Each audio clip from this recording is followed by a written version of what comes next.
सात ऐसी मिस्टेक्स जो मैंने अपने अपने एमडी कैट के दौरान की, वो आज मैं आप सबको बताने वाला हूँ ताकि वो गलती आप ना करें। तो इस वीडियो को आपको पूरा देखना पड़ेगा और इस चैनल को भी सब्सक्राइब करें। ये थी कि मैंने बुक रीडिंग को सही तरीके से नहीं किया था। तो और स्पेशली मेरी फर्स्ट ईयर जो थी ना, उसकी मेरी बुक रीडिंग बहुत ही वीक थी।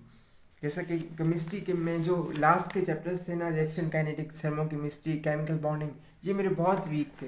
इवन इनकी मैंने अच्छे से रीडिंग भी नहीं कर रखी थी। इसी तरह जो मेरी बायोलॉजी थी, फर्स्ट ईयर की बायोलॉजी, वो भी मेरी बहुत ज़्यादा वीक थी। स्पेशली जो लास्ट चैप्टर्स थे, ये वीक इसलिए थी क्योंकि सेकेंड ईयर में मैंने फर्स्ट ईयर को हाथ भी नहीं लगाया था। तो जब हम सेशन में गए थे, मैंने सिर्फ उसी वक्त रिवाइज किया। तो सेकेंड ईयर वाले जितने भी हैं ना, उस वक्त टाइम चूँकि कम होता है, तो आप कोशिश क्या करें सेकेंड ईयर के दौरान ही, जब भी आपको फ्री टाइम मिले, तो फर्स्ट ईयर को भी साथ साथ लाजमी रिवाइज करें। मेरी दूसरी मिस्टेक ये थी कि मैंने नोट्स को रिवाइज नहीं किया था। हम जब सेशन में थे ना, तो हम अपने टीचर्स के नोट्स बनाते रहते थे, लेकिन जब मैं सेशन से फारिग हुआ था ना, तो मैंने पिछले तमाम चैप्टर्स को एक बार भी रिवाइज करने की जहमत नहीं की थी। इवन मैं नोट्स बढ़ता रहता था, बहुत ज़्यादा नोट्स बनाए थे मैंने, ये देखें, लेकिन कभी भी मैंने उन नोट्स को रिवाइज नहीं किया। और बायोलॉजी के नोट्स कभी मत बनाना, मैंने ये गलती की थी यार। मैं क्या करता था, बायोलॉजी के नोट्स बहुत बहुत ज़्यादा बनाता था, टीचर की एक एक बात हमेशा लिखता था, लेकिन बायोलॉजी के नोट्स बनाने में टाइम ज़ाया मत करना, क्योंकि यार सारी की सारी बुक से ही आती है बायो, वो चीज़ें बुक में लिखी हुई होती हैं। तो इनके नोट्स बनाने में मैंने टाइम ज़ाया किया था, और बाद में सबसे बड़ी बात ये थी कि इन नोट्स को मैंने फिर कभी हाथ भी नहीं लगाया था। एक नंबर 3, चीज़ों को बहुत लाइटली ले लेना।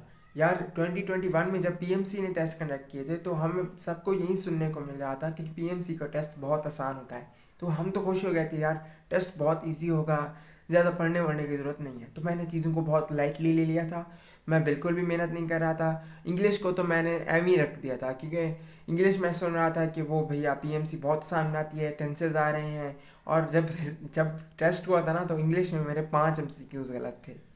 क्यों? क्योंकि मैंने उसे बहुत लाइटली ले लिया था। इसी तरह जितने बाकी सब्जेक्ट्स थे, मैंने बिल्कुल भी मेहनत करने की कोशिश नहीं थी की थी। यार मैंने किंगडम एनिमिलिया को बहुत ही लाइटली ले लिया था, क्योंकि हम सुन रहे थे कि इससे कुछ सवाल नहीं आएंगे। लेकिन आपको पता है, जब मैं वहाँ टेस्ट में बैठा था ना, तो किंगडम एनिमिलिया का एक सिंपल सा सवाल मुझसे गलत हो गया था।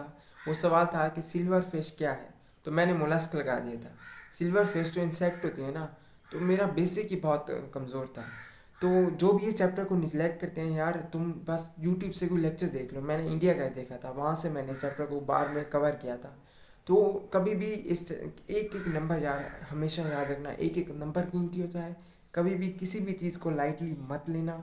मिस्टेक नंबर 4 जो मैंने की थी, वो ये थी कि मैं राब्ते में नहीं रहता था। हमारी दफ़ा ये हो गया था कि सैलाब आ गए थे, तो एक्सटेंड हो गया था टेस्ट। तो उस वक्त हमें बहुत सा, मतलब 2 महीने एक्स्ट्रा मिल गए थे। तुम्हें पता है, उस 2 महीनों में मैंने ना दोबारा एकेडमी का मुंह देखा था, ना अपने किसी दोस्त से रब्ता किया था, बस घर में रहता था। तो उससे मुझे ये बिल्कुल नहीं पता चल पाया कि मेरे दोस्त क्या कर रहे हैं, मेरी एकेडमी में क्या चल रहा है। तो ऐसा कभी मत करना, हमेशा अपनी एकेडमी से कांटेक्ट में रहना। वो कि नया टेस्ट सेशन दे रहे हैं तो उसे अटेंड कर लेना। इसी तरह अपने दोस्तों से राब्ते में रहना, वो किस रिसोर्सेज को यूज़ कर रहे हैं। तुम्हें पता है, जब टाइम एक्सटेंड हुआ था, तो मेरे दोस्तों ने फिजिक्स इन सेकंड को ज्वाइन करके वहाँ से तैयारी शुरू कर दी थी। मुझे तो इस चीज़ का पता भी नहीं था, तो मैं तो उन्हीं रिसोर्सेज पर, अपने पहले वालों पर ही खड़ा रहा। तो ऐसा बिल्कुल भी मत करना, ज़रूर राब्ते में रहना। मिस्टेक नंबर 5 मेरी ये थी कि मैंने प्रैक्टिस इतनी ज़्यादा नहीं की थी। अगर मैंने प्रैक्टिस की भी थी, तो मैं ये करता था कि मैं एक चैप्टर को लेके बैठ जाता था, उसके बाद से एमसीक्यूज़ करने लग जाता था, पहले स्टेप के, फिर किप्स के। तो ऐसा मत करो यार, पहले किसी एक को तो फिनिश कर लो ना यार, टाइम कम होता है। पहले एक को तो फिनिश करो, वहाँ से उसके सारे एमसीक्यूज़ करो, फिर दूसरी जगह पर जाओ। बच्चे क्या करते हैं, एक चैप्टर को लेकर उसके 1000 एमसीक्यूज़ स्टार्ट कर देते हैं, तो वो जो बाकी चैप्टर्स होते हैं, वो उन पर कोई तवज्जो नहीं देता। तो ऐसा मत करना, पहले सारे चैप्टर्स के कम से कम 50 एमसीक्यूज़ तो कर लो। मिस्टेक नंबर 6 में ये थी कि मैं इन चीज़ों को रिवाइज़ नहीं करता था। याद रखना, रिवीजन बहुत बहुत ज़रूरी है। चाहे तुम जितने भी ज़हीन हो, तुम्हें बार बार चीज़ों को रिवाइज़ करते रहना है। एक दफ़ा नहीं, मैं तो कहूँगा 100 दफ़ा चीज़ों को रिवाइज़ करना। अच्छा, लड़के क्या करते हैं भैया, 1-2 महीने में रिवीजन की, मतलब पूरा सिलेबस कंप्लीट कर लिया, फिर व्हाट्सएप पर, फेसबुक पर स्टेटस लगा दिया, मेरा तो भैया सिलेबस कंप्लीट हो चुका है। लेकिन तुम्हें पता है, जब तक तुम उसे रिवाइज करोगे तुम्हें कुछ नहीं आएगा, फिर 2 महीने वो ज़ाया कर देते हैं। ऐसा नहीं करना, एंड तक तुम्हें रिवाइज करते रहना है। मैं लास्ट दिन तक रिवाइज करता रहा था, बिल्कुल भी इस बार, पिछली बार तो मैंने बिल्कुल रिवीजन नहीं की थी। और एक बात है, एक मास्टर ट्रिक होती है एमसीक्यूज को सॉल्व करने की, ये कोई एकेडमीज नहीं बताती, ये प्रैक्टिस से सीखनी पड़ती है। मैं बता रहा हूँ तुम्हें, एक एमसीक्यू इस तरह के होते हैं तुम्हें, जैसा कि अभी देखो, the half life of strontium is 8.70 hours, it's decay constant is. तो अभी लोग, मैंने क्या किया था 2022 में से सॉल्व करना शुरू कर दिया था, मेरा टाइम यहीं पर लग गया था सारा। तुम्हें सॉल्व नहीं करना, मैं तुम्हें ट्रिक बता रहा हूँ। देखो, इन सब में सेम सेम आंसर्स कौन से हैं, अल्फ़ा और चार्ली। तो अल्फ़ा और चार्ली में ही आंसर है इसका मतलब। देखो, याद रखना, वो अगर ऑप्शंस को आपस में सिमिलर दे रहा है ना, इसका मतलब आंसर उन्हीं दो में होता है, याद रखना मेरी बात।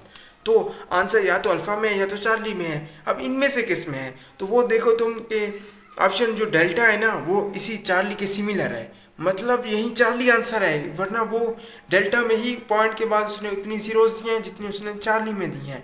तो इसका मतलब यही है कि हमारा चार्ली ही आंसर होगा। इस ट्रिक को जहन में रखना, ये बहुत जगह काम आएगी।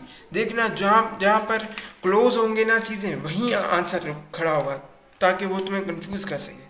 मिस्टेक नंबर 7, यार गंदी संगत से दूर रहना। मैंने ये गलती की थी यार, मैं अपने गाँव के गंदे लोगों के साथ रहा था, मैं उनसे बातें कर रहा था, उनकी संगत में था। तो ऐसा बिल्कुल भी मत करना यार, ऐसे लोगों से दूर रहना जो तुम्हें डीमोटिवेट कर रहे हों या तुम्हारा टाइम वेस्ट कर रहे हों। याद रखना, ये टाइम फिर कभी भी नहीं आता होता।